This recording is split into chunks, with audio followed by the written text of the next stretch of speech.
Gökyüzünde ay dolanır, yerde gülür gül çiçek. Gören açan bir de yarın kapımızdan geçecek.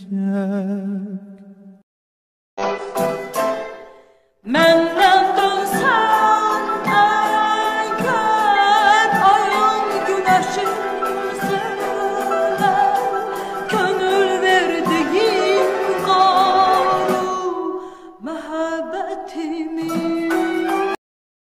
Ben çok gün görmedim ilk dünyada, ah ne derde düştüm cavanlıkta.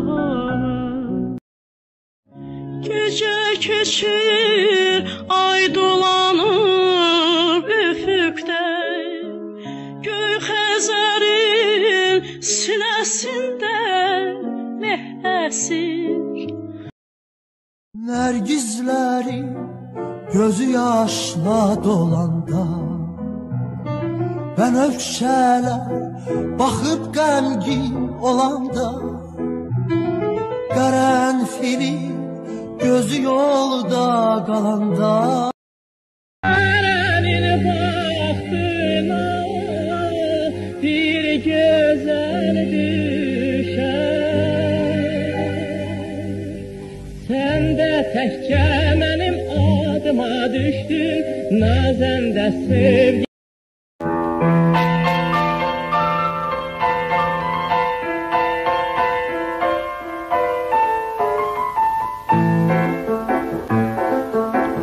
Dağlarda duman gözəldir, qaşların kaman gözəldir. Dağlarda duman gözəldir, qaşların kaman gözəldir.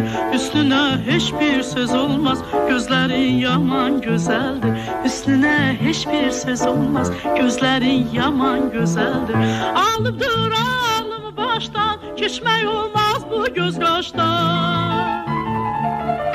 Alıbdır ağlımı başdan, keçmək olmaz bu göz qaşdan. Səni mən yaman sevirəm, ürəkdən candan sevirəm. Səni mən yaman sevirəm, ürəkdən candan sevirəm. Mənə gəl eylə vəfaya, aşiqə etmə cəfaya. Mənə gəl eylə vəfaya, aşiqə etmə cəfaya. Söğütlər başın əyəndə sən